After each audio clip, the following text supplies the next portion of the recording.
Hello বন্ধুরা, welcome back to my channel flavours by Shubhra. আজ তৈরি করব পেঁপের ক্ষীর।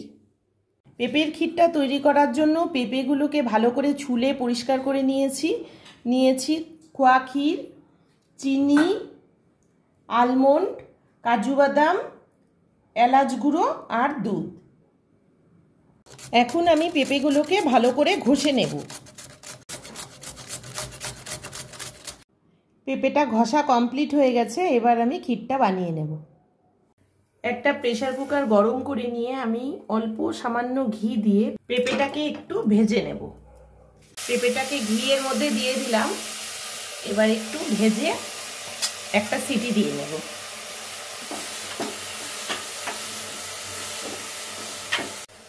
এক মিনিট মতো নাড়াচাড়া করে এবার আমি প্রেসার কুকারটা বন্ধ করে দিচ্ছি।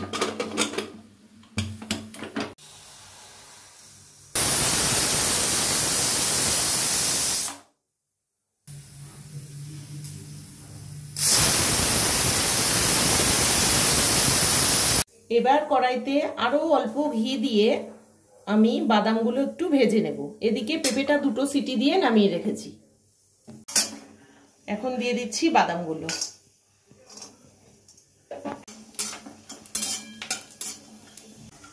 বাদামগুলো অল্প ভেজে আমি তুলে নিলাম। এবার ওই ঘিয়ের কড়াইতেই আমি দুধ দিয়ে দিচ্ছি।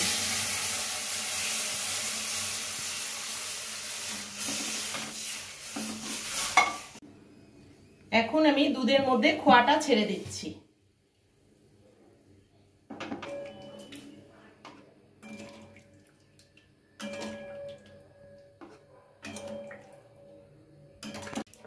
দুধটা ফুটে ঘন হয়ে গেছে, এখন আমি পেঁপেটা দিয়ে দেব।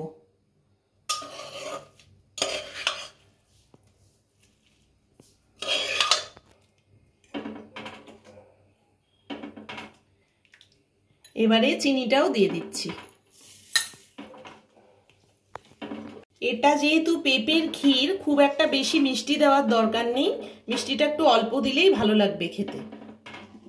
এবারে এলাচ গুঁড়োটাও দিয়ে দিলাম। এবার কিছুক্ষণ ধরে দুধটা ভালো করে জাল করতে হবে।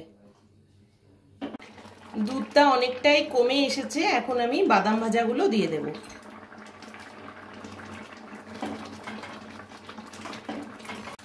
আমার অলমোস্ট পেঁপের ক্ষীরটা তৈরি হয়ে গেছে, এখন আমি তুলে নেব। তোমাদের যদি এই রেসিপিটি ভালো লেগে থাকে তাহলে ভিডিওটিকে লাইক করো, চ্যানেলটিকে সাবস্ক্রাইব করো, আর যারা ফেসবুক পেজ থেকে দেখছো তারা পেজটিকে ফলো করে দিও।